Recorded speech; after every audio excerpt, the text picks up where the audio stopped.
Good morning, everyone. Welcome to our flood recovery call session. I'm Sharon Mortensen. I serve as President CEO at Midland Area Community Foundation, and we're pleased to do these calls on a monthly basis in connection with the long-term recovery group here in Midland County. And our purpose is to educate the community about the work of the long-term recovery group and aspects of both flood recovery and flood, in this case, mitigation for the future. The long-term recovery group continues to meet, yes, now even more than a year later, to work on recovery in our community. Individuals continue to be helped each and every week as we have folks coming together, and our disaster case managers continue their work throughout both our county and our region. Today's topic is an important one. We're looking at the Infrastructure Committee as they work to identify potential solutions to reduce flooding frequency and severity and build greater resilience both here in Midland and the Mid-Michigan region. Special thanks to our speakers, who I will introduce very shortly to you. We do these, as I've mentioned, on a monthly basis, so we have quite a catalog of these as we do record these calls. You can find them at midlandfoundation.org or reliefmidland.org. That's midlandfoundation.org or reliefmidland.org. And these topics range from how the long-term recovery group is set up, FEMA, mental well-being, flood recovery for businesses, building codes, case management and volunteering, the way your flood recovery dollars have been used, Sanford recovery, neighbors helping neighbors, building resilience 1 year after the flood, the work of the Four Lakes Task Force, and more. Today's session's topic ties in with the long-term recovery group, and really as we look at the work that's underway to help prevent some of this for the future. Again, logistics, this call is being recorded. We ask you to post your questions in the chat, and we'll handle those at the end of today's program. I do want to, before I introduce our speakers, to set this program in context of our community vision statement. Our community vision statement is together, forward, bold, an exceptional place where everyone thrives. The Infrastructure Committee was established by the Midland Business Alliance to look for ways to help build greater resilience in our community and region, helping this area be one where all can thrive. And we're excited to have our speakers with us today, J.W. Fisher and Leanne Keller-Rouse. They're members of the Midland Business Alliance Board of Directors and co-chairs of this advisory committee on infrastructure. J.W. Fisher is the president of Fisher Contracting Company, a heavy highway civil contractor with locations in Michigan and Kentucky, and part of Fisher Companies. Since 1925, long before JW was here, 4 generations of the Fisher family have provided civil construction services to federal, state, municipal, and private clients throughout the Midwest and the Southeast. JW and his family reside in the Midland area. Leanne Keller is owner and CEO of OmniTech International, a consulting company in Midland. She and her company have been actively involved in the Midland community for more than 30 years. She and her family reside on Sanford Lake. So thank you both very much for being with us today, and I'll turn it over to JW and Leanne. Well, good morning, everybody. JW and I are both very delighted to be here and to be able to share some of the early work that we're doing on the MBA task force. So I thought, just for the purpose of today, I'd kind of tell you a little bit about how we're going to go about that. I'm going to take the first half, which I like to tell JW is the easy half of the slides, and just give you an overview of kind of the scope of the project, what it entails, what work we've started, and then I'm going to turn it over to JW in the middle and let him get a little bit more detailed on what the engineering aspects might look like, how we're working with the Army Corps of Engineers, how we're working with possibly some other engineering consulting firms, and what the potential solutions to flood mitigation might look like. So we've got some great conversation topics for today. We know that you will probably have some questions, and if you do, again, please put those into the chat, and we'll be sure to leave adequate time at the end of this so that we can answer some questions and have a little bit of a discussion. So I'd like to start out kind of on a personal note, because most of us, flooding is, particularly in this region, is pretty personal. So I was thinking back to 1986, which was about the time that I moved to Midland. And that was my first exposure to flooding, if you will. And I had a cat staying with a friend's parents, which ended up in 8 feet of water on a couch cushion. And fast forward, owning a business in Midland and owning a house on Sanford Lake, I've been flooded at least 2 times in both. And I've had to redo the downstairs of both organizations, or both my business organization and my home twice. So it's personal for me, but I also see the tremendous impact that flooding has had on our coworkers, on friends, on families. I luckily have lived on the high end of the street on the west side of Sanford that I live on the lake, and personally was not touched as heavily on this round, but our neighbors were not so. Many of them were down to the wire, down to the bones of their homes. So I see that, so it's personal. So for me, being part of this is not just a need, it's an absolute. We have to start looking at flood mitigation, not only for our businesses, but for all our people. So excited to be part of that. Emily, if you click the slide for me, I will talk a little bit about who we are. Sharon mentioned earlier that this committee has been formed through the Midland Business Alliance. And I understand that with the new brand of MBA, not everybody knows what that is. So I just wanted to make sure you knew that the Chamber of Commerce of Midland County, all of the economic development activities that happen in our city and our county fall under the umbrella of the MBA, as well as some other functions too. But those are the 2 that are the most important. And last year in 2021, after the flooding from the dams, the MBA Board of Directors formed a task force to really look at infrastructure. And of course, since we were dealing with flooding at the time, that really rose to the top. So if you go back and kind of look at that broad-based comment around infrastructure, that covers so many different things, right? Many of us will think infrastructure, we immediately go to roads and bridges and things like that.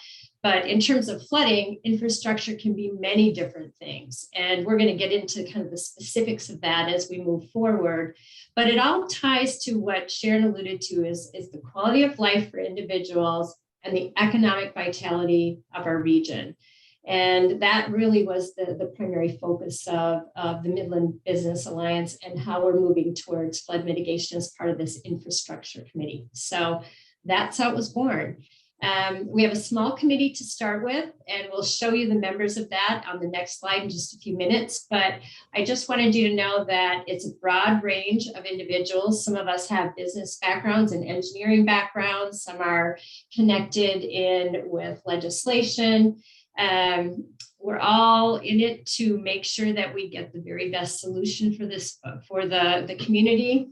And ultimately, as you can see from the statement at the beginning of this slide, we want to identify possible solutions to reduce flooding frequency and severity. We know that we may never be able to totally eliminate flooding, but if we can do things that help mitigate the extreme stress and economic burden that flooding causes, we would be delighted to do that. So we've got board members, members of the community at large. We have a staff member on it. I would like to point out, though, that we do have some ex officio or non-voting members as well. And one is from the Four Lakes Task Force, and one from the county, and one from the city of Midland. And that's very important. We are not part of the Four Lakes Task Force. I want to make sure that everybody knows that, because there are so many different things going on right now addressing funding. But we certainly know that we need to collaborate with all organizations that are looking at that, because the more we share data, the better our solutions will be. And we also have accountability from a committee perspective back to the MBA board and our MBA president and CEO, Tony Stamas, who is probably on this call at some point as well.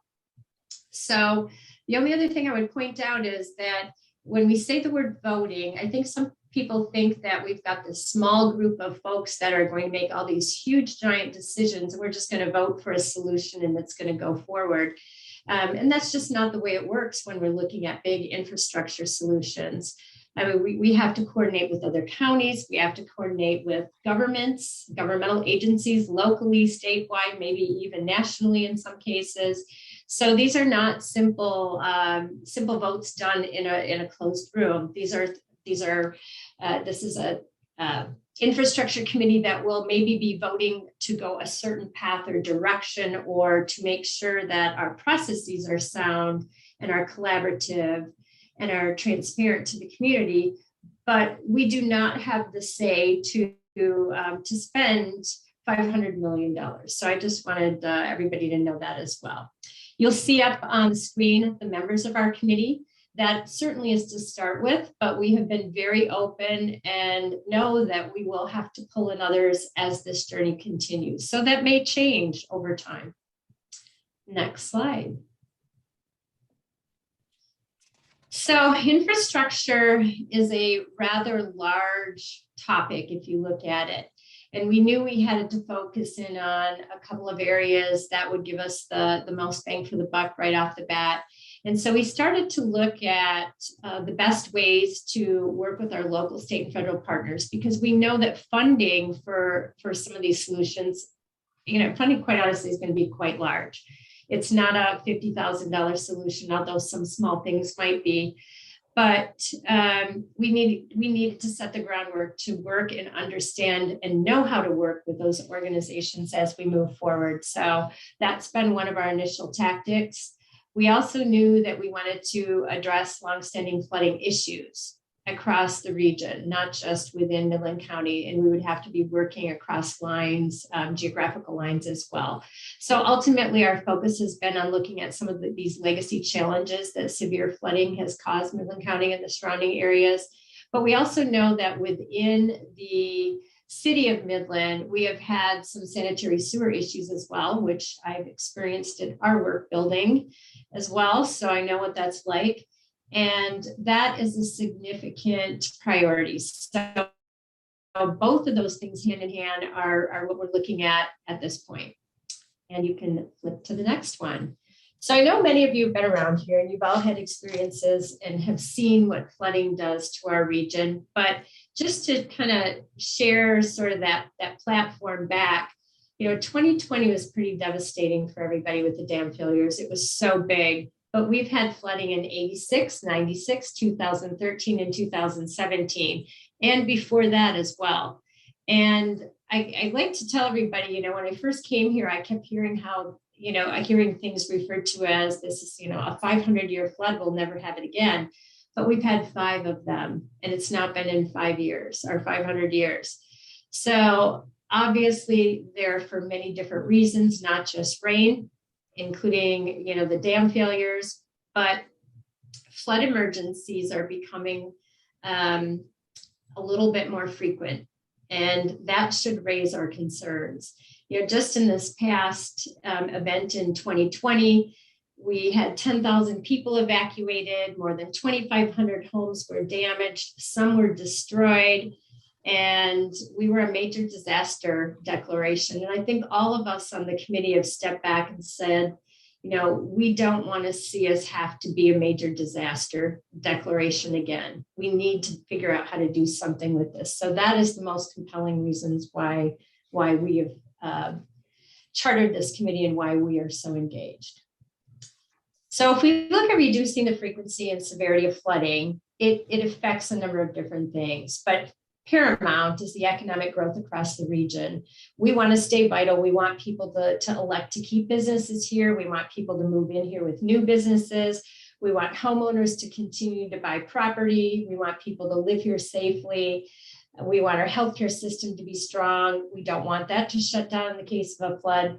And all that happens if we address this properly. It gives people the assurance that they can come, move here, work, play, stay, and be safe, and are not going to have that impact of millions of dollars of damage. So that's another compelling reason why we have to continue on these processes. Next slide. So what are we doing about that? we knew we would have to do an engineering study to validate some of the data that we don't have, or validate some of the data we do have, and to pull together some of the data that we don't have. So we have started out on the committee by raising nearly $1 million in private funds. They're all from local companies and foundations that have a desire to see this as a success and to see efforts move forward. We know that we're going to have to employ some engineering services, and JW will tell you a little bit more about the work that we will be doing with the Army Corps of Engineers.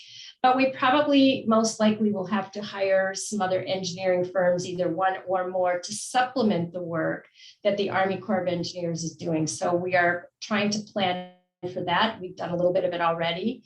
We want to be able to pull the most broad sense of data that we can. We want to uncover every stone that we possibly can so that we have the best chance of developing a strong mitigation plan going forward to solve flooding issues.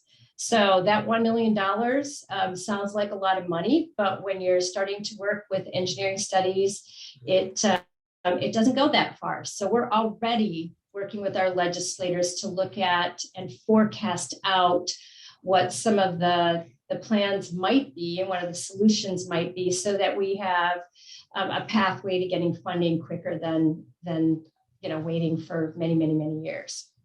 So that's kind of what we're doing to start with. I mentioned the fact that we're working with legislators. We know that a huge component of all this is advocacy and partnerships. We are working with another consultant as well, that Squire Patton Boggs. Want to make sure I said it right. They're a law firm that has public policy expertise, and they have been incredibly helpful early on with us in identifying different federal and state resources that we could tap into for flood mitigation and resiliency.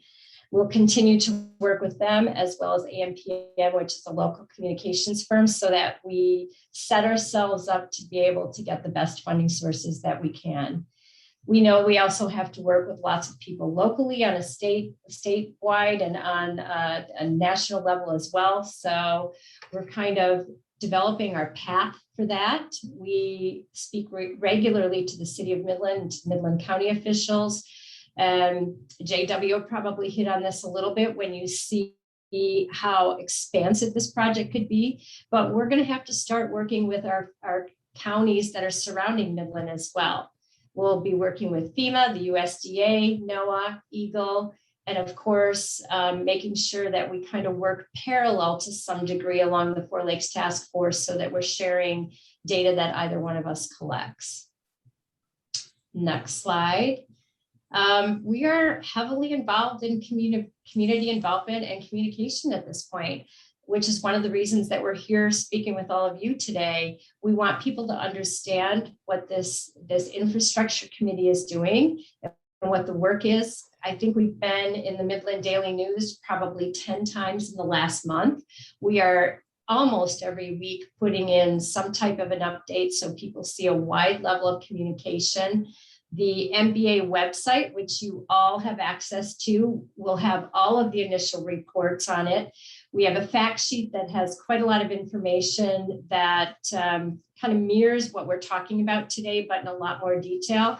I would encourage all of you to go to the MBA website and click on any of that information so that you can see it. We're pushing out information every week as much as we possibly can. So we know it's important. We'll continue to hold some town hall meetings, community workshops, interviews, those types of things. So most of those will be posted through that MBA website. And I would encourage you, if you want to participate in the future, to find that. Again, we're not directly involved in Four Lakes, but we are trying to keep open communications so that we all understand what each other is doing. So if you boil all that down into our mission, it really is to assess the sanitary and sewage stormwater resiliency in Midland and really look at flood mitigation. That's our very first focus point. And the pathway to that is to complete an engineering study, so a flood study. And then we'll use the recommendations from the flood study to work with, communicate, and present a series of recommendations for flood mitigation for Midland and what we would expect would be some of the surrounding counties as well. That's going to take some time. That study will probably take 1 to 2 years to complete. And that's with us augmenting the study with some engineering work as well. From that, we'll have to look at solutions, which might really entail more engineering, if you will, and more consultation, because when you have a problem that's this big, the solution space is going to be this big too. There's not any one thing that we're looking at it right now, but I'm going to turn this over to JW in a few minutes, and he'll share some of that initial work as well. Next slide. I think it's really important and something that we have talked about on our committee level to really look at some of the environmental concerns that go along with flood mitigation as well. I've talked a lot about collaboration already, but if we kind of focus on the environmental aspect of that, we know that we have to partner and collaborate with all of the environmental and agricultural groups, because any solutions to this have to promote an environmental solution as well. We want to reduce soil sediment movement into both the Saginaw Bay and the Tittabawassee River Basin. We also want to look at different solutions that are nature-based. So if you look at what other communities have done to look at flood mitigation, they have often looked at creating sustainable marshlands on floodlands and solutions that could be continue to be used by people for recreational purposes. So ultimately, we favor natural solutions of flood mitigation over other solutions.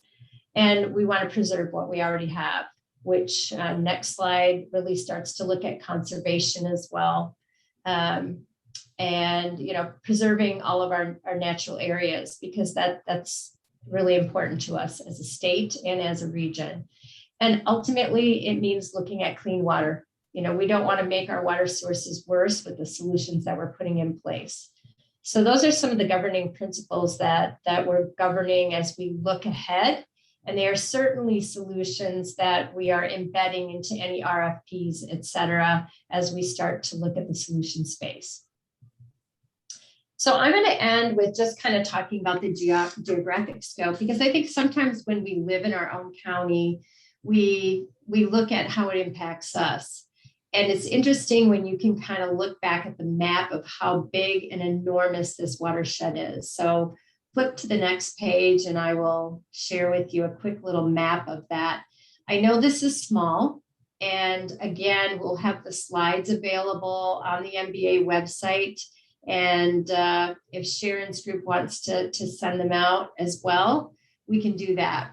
But this covers almost 2,500 square miles. So when we look at the Tittabawassee River assessment and the whole watershed, it covers almost 25 square miles in almost 13 counties. And we tend to forget that. When I looked at this, when we first got our initial report, I was kind of astounded by that, because I knew it was big, but I didn't really realize how enormous it was. The Tittabawassee River at the main stem is 90 miles long. We have more than 600 miles of contributing tributaries. So when you look at all the little fields and the streams and the creeks, the tobacco, the pine, the Chippewa River, 600 miles worth of water that burns into here. It's the 5th largest in the state. So as we look at this solution and how it affects everybody around us, we anticipate this is certainly going to be a multi-county effort. And, when you look at marshlands and floodlands and what that looks like, it spreads. It's not one county. So the solution is going to be broad as well. So I just wanted to kind of point that out and share that with you, and feel free again to download the slides and our fact sheet, because all of this is embedded in that as well. So I kind of give you a little bit of an overview. So I'm going to turn the hard part over to JW, who's going to walk us through what some of the potential solutions like, and then we'll open it up at the end for questions that you're putting in the chat. So thanks, and I'll turn over to JW. Well, thanks, Leanne. Leanne's always a hard act to follow, so be prepared for a little rougher presentation here. But I guess to introduce myself a little bit, I've lived in Midland all my life. I grew up on a house out on Pine River Road next to the Chippewa Nature Center. And my dad lived in that house since 1932.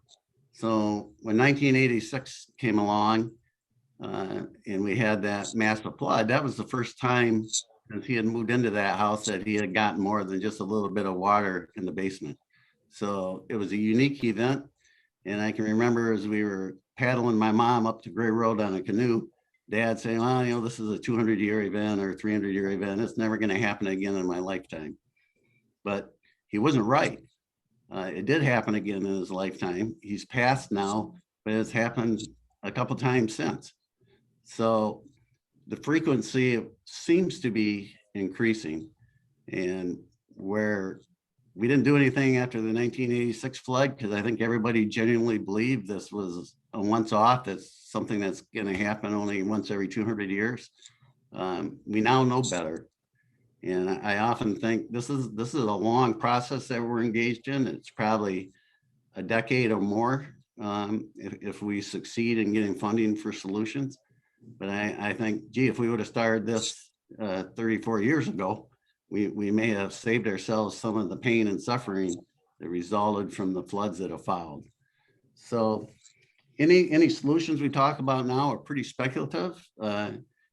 The Corps of Engineers has been engaged to do a study. They're going to do both a hydrology study and a hydraulic study. And it's really, I'm really thrilled with the scope of the study that they are proposing to do. It's going to update some rain data and some flow data that is pushing 30 years old. And what the Four Lakes Task Force has found when they did their hydrology and hydraulic study upstream of the dams is all that data was quite dated and not very accurate. So I think the necessary first step is to get that Corps of Engineering study done. And that will give us the information we need to work on solutions that will be based on accurate data. The core study is being co-sponsored by the county and the MBA. The MBA is using the money we raised to pay the county's 50% share of the cost of that study. The study is in the neighborhood of $860,000. And so the MBA will either hire, we're probably going to hire some in-kind engineering services that the Corps suggests will speed things up if we hire it locally. Mainly that will be surveying, but in some combination of paying for in-kind engineering services and just writing a direct check, we will fund the 50% share of that study. So outside of that process, and one more thing, when Leanne was talking about all the different agencies we've been working with, and there's a long list of them, between Squire Patton Boggs, the MBA, the county, the city, and the Center for the Arts, we're already working towards getting some funding for resiliency for the Center for the Arts, for sanitary sewer money for the city, and some resiliency money for the county. And they've succeeded in getting it thanks to the hard work of Congressman Molinar and our two state senators. They've actually got them in both House versions of the appropriations bill that's coming through. So it's not a done deal, but the fact that they've got them in there and the first markups of the bill is encouraging. So we're already looking at maybe getting $1.6 million worth of return on our investment. And that's just things that need to be done right now as part of the recovery efforts from the flood. So outside of the core study, we hired AECOM, which is a global infrastructure consulting firm, to come in and give us a quick look and what would be some of the solutions, and what solutions have been done elsewhere that may apply and will likely be used in some combination to mitigate flooding here.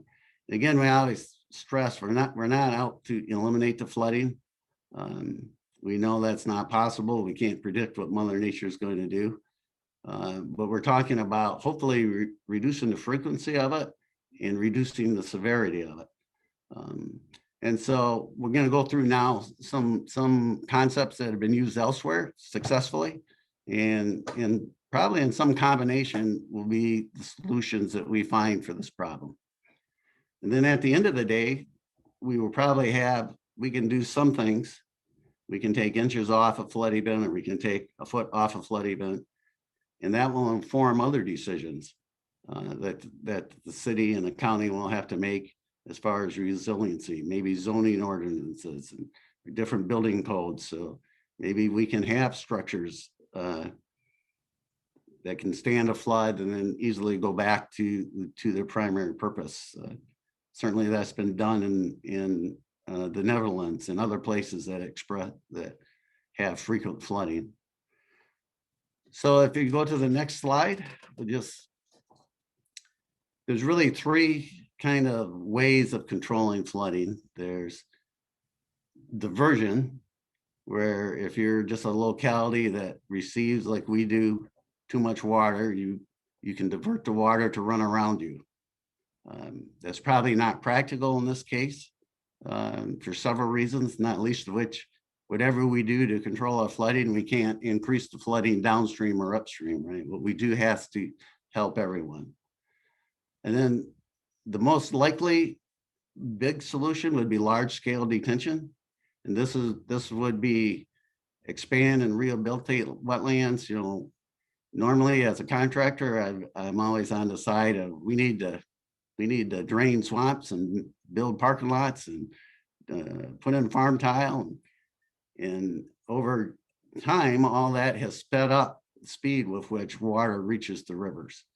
And one likely reason we are experiencing more rapid flooding than my dad experienced is because there's been an incredible amount of development done since he moved into that house in 1932.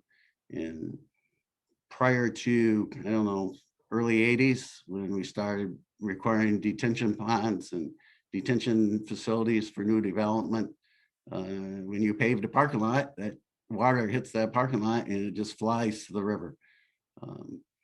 So what this would look like would be huge, large as practical areas that would be wetlands and marsh most of the time of the year, but would have some retention capacity so that when the flood came, water would flow into there and we'd be able to store enough water there that other water could pass downstream.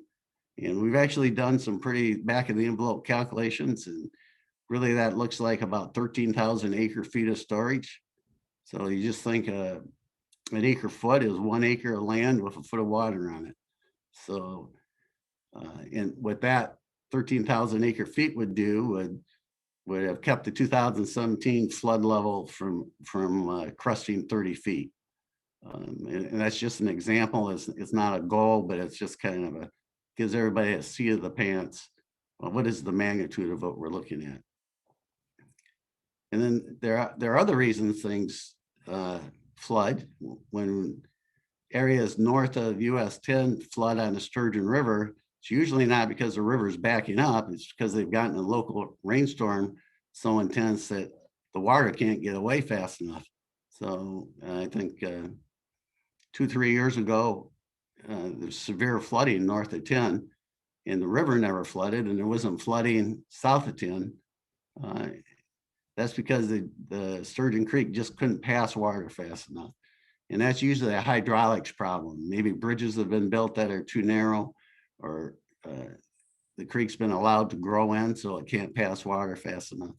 So our study will look at all of that. The core study, it does first a hydrology study, which kind of is a study of how the water flows and gets to where it's going. And then the hydraulic study is, well, what is it about the river and the structures that are on the river that affect the flow of the water? And how could that be changed to make it better? And then at the end, there's always, if you have a local area that's low and there's high ground on either side of it, and really the entire Sturgeon Creek, it kind of fits that definition. And that's where about half of the flooding in the city of Midland happens. Levees are a possibility where you connect the high ground on either side. And in that case, you have to put pump stations in that.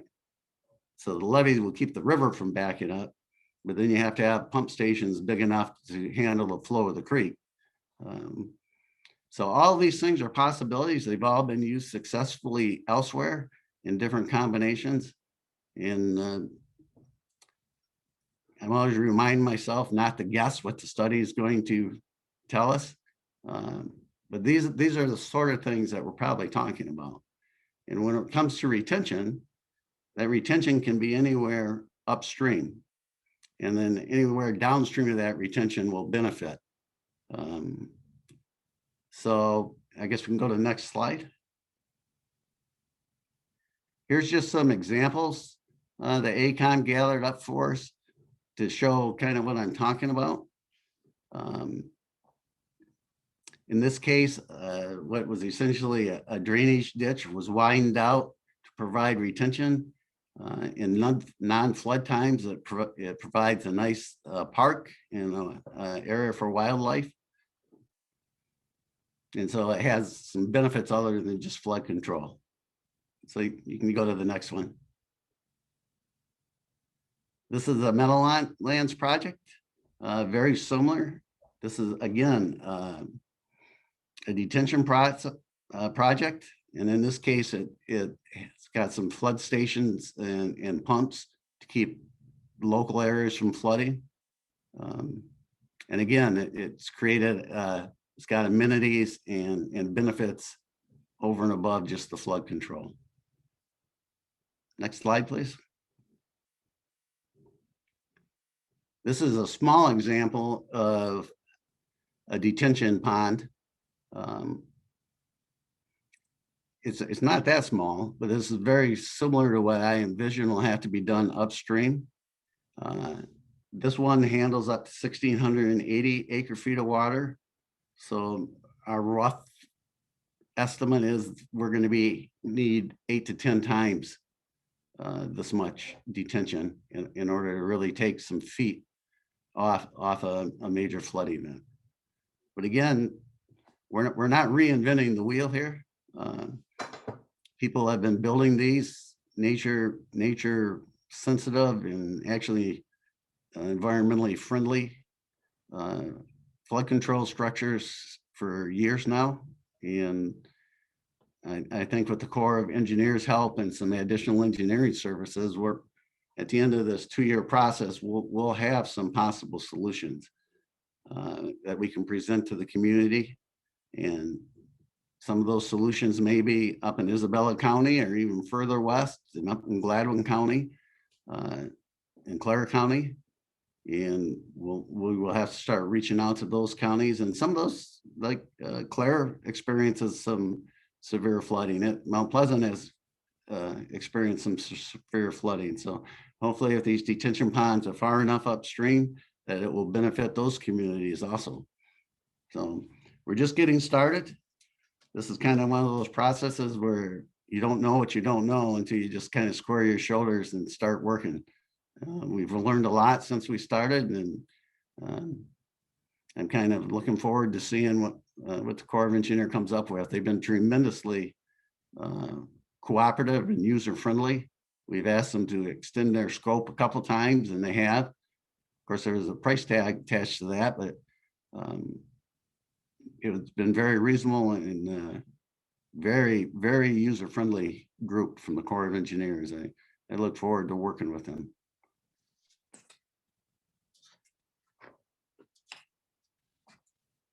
So I've kind of previewed all of these. Most of this flood mitigation, the detention type work should have a lot of ancillary benefits. One of the things that happens when we get one of these major floods is all the sediment and fertilizer that is accumulated near ditches, on the side of ditches, and the ditch bottom just gets flushed straight to the Saginaw Bay. These kind of detention structures we're talking about will also work as a stilling basin and keep that from happening to a large extent. They should be nice marshlands for wildlife and migratory birds. But I keep emphasizing this is a really long process. I think that's why probably it wasn't, besides the fact that in 1986, nobody thought it would happen again. People don't tackle it because you go a number of years without a major flood and interest wears off. But this is the magnitude of what we are talking about doing is probably a decades long process. I think you will get projects identified out of these engineering studies, and then you have to go find funding for it. And if the funding happens to be because we find there's 5 bridges that need to be widened out and raised, well, that would fall into the MDOT budget. And that might not happen for 30 or 40 years, but it would help raise that bridge up their critical bridge list and get that done faster. And it would, more importantly, it would change the design of that bridge. So hydraulically, it doesn't restrict the flow of whatever stream it's on. So we're just in the initial stages right now. The committee has actually been working pretty hard at this. In the Corps of the counties and the MBA is very close to signing a contract with the Corps of Engineers, and we're really be getting started in earnest. So, next slide.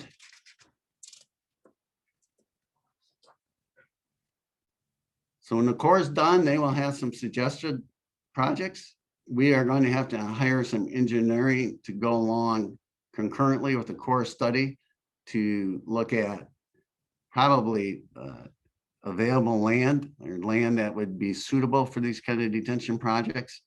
And at the end, we will have a list of things that can be done that will take this many feet off a 200-year flood or this many inches off a 200-year flood. And there will be costs associated with that. And that's going to be a community decision on what is worth doing, where we can get funding for it. And that's why we're being in contact with our legislators, our senators, and all these different federal agencies now is really important because we're really laying the groundwork, letting them know what we're doing and preparing them for the need for that funding. And then there would be things that it's just not practical to do more.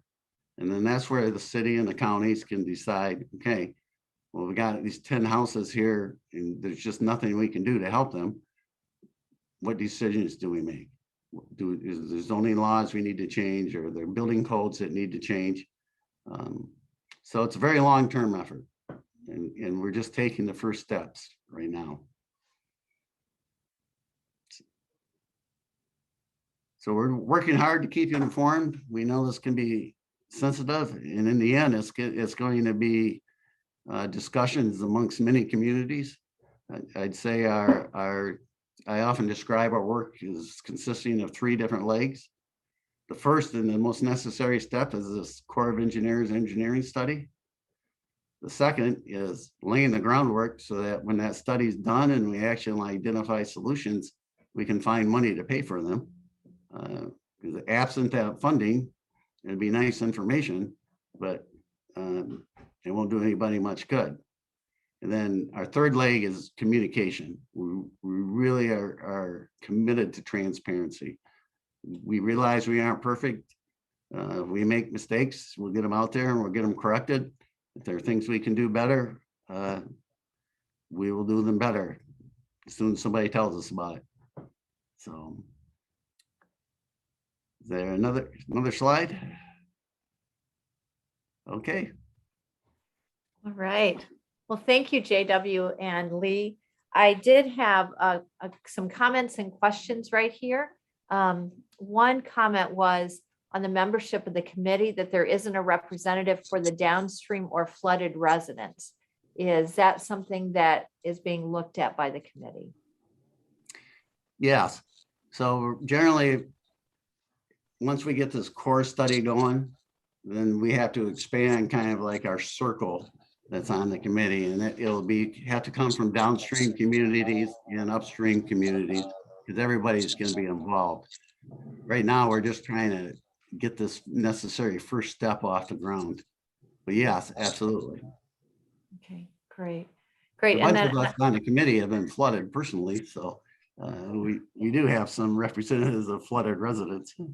right, right. And there, another comment was that we currently have additional natural retention in the empty Wixom and Sanford Lake basins. So are we better off now than with the dams? And how are we working with the Four Lakes Task Force to get a right dam design to coordinate and assure that the basis for the dams and downstream doesn't adversely affect Midland?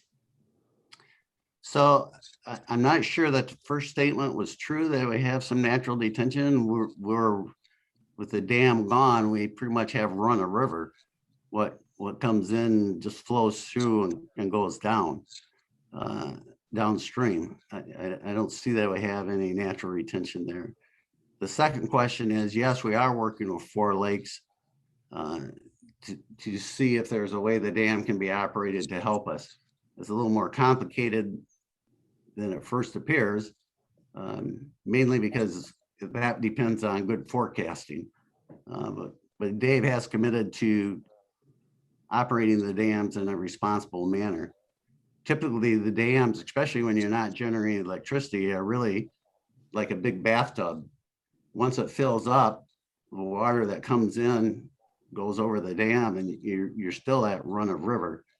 Now, the way they could help would be if they could lower the dams prior to a storm event or just after a storm event in a way that would give us some detention.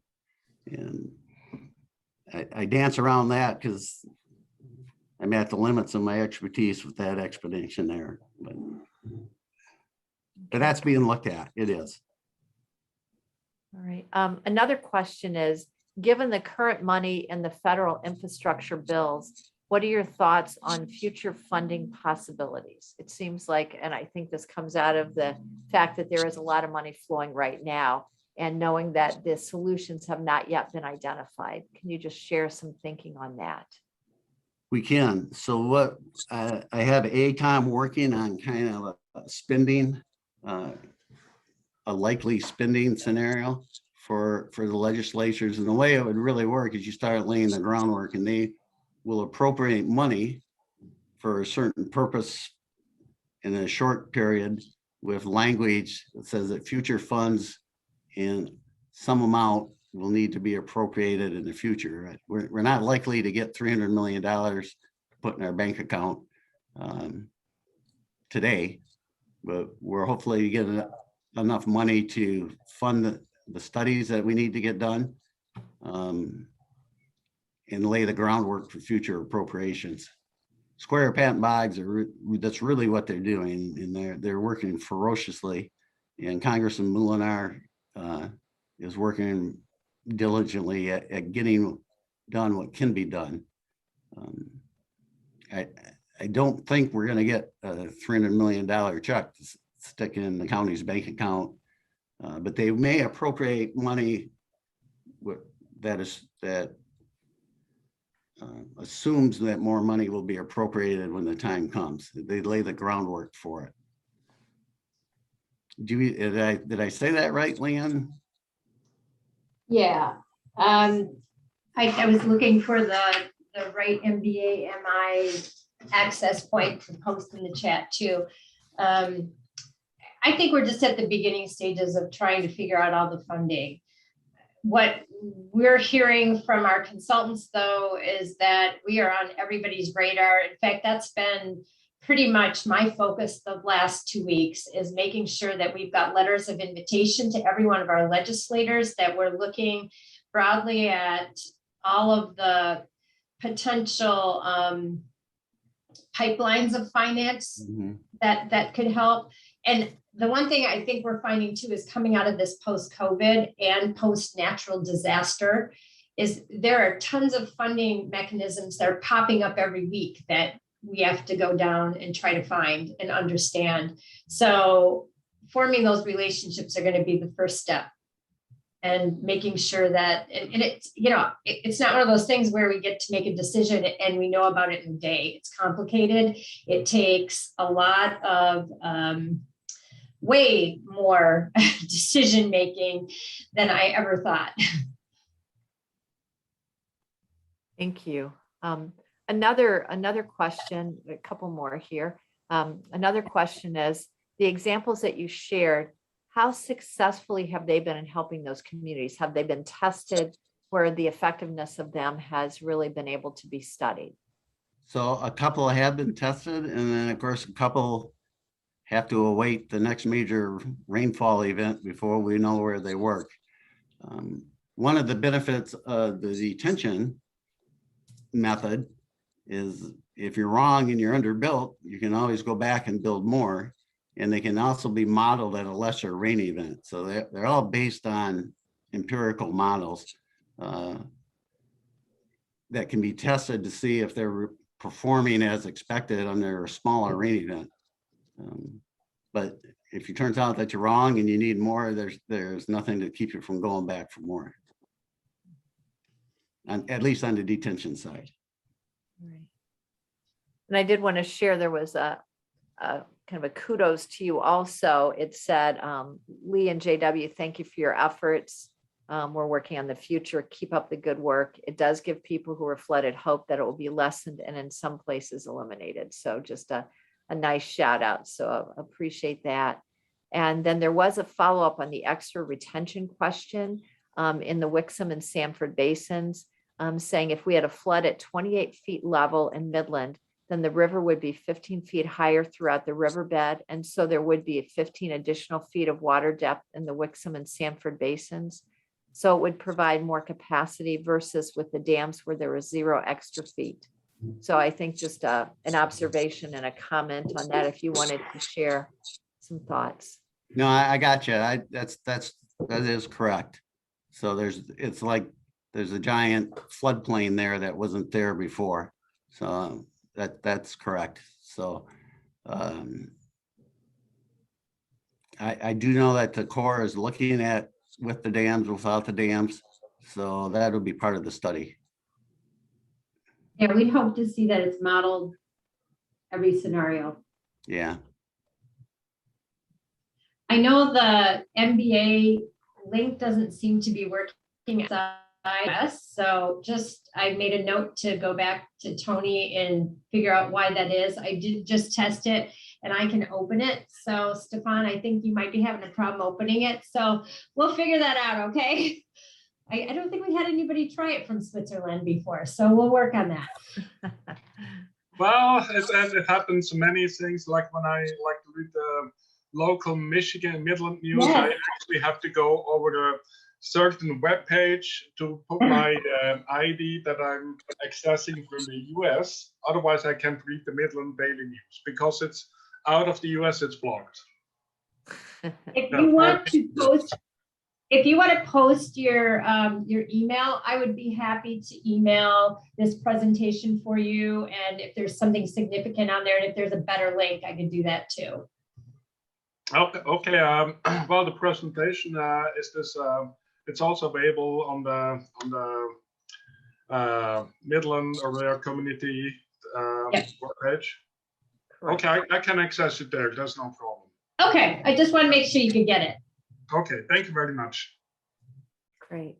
And then just another message. Thank you, MBA team. Glad to hear the extent of efforts going on for solutions, funding, et cetera. It's promising. So I think, again, really on behalf of our community as a whole, want to say thank you to the MBA and to you both for your leadership on this committee. We know that, as you pointed out so well in your presentation, it's something that's needed. And each flood, we think there won't be another. And so to be looking at this long term and understanding, as you pointed out, this is a long process. I think that's important for everyone to understand. So just want to say thank you so much. As we close out today, again, thanks again to both of our speakers. And thanks to the Midland Business Alliance for their work in putting this infrastructure committee together. I did want to share some resources for flood survivors. We like to share these each time. Of course, 211 is certainly a resource, reliefmidland.org, and also our disaster case managers. They do have a phone number that I will share here, which is 989-374-8000. And even though I realize that we've been working on recovery since May of 2020, there still are individuals who, for various reasons, may not have been able to begin their recovery. So we certainly invite and encourage them to connect with a resource. Our disaster case managers, go to 211reliefmidland.org to get additional assistance to help with that. This, as was mentioned before, has been recorded and will be posted on reliefmidland.org as well as midlandfoundation.org's website.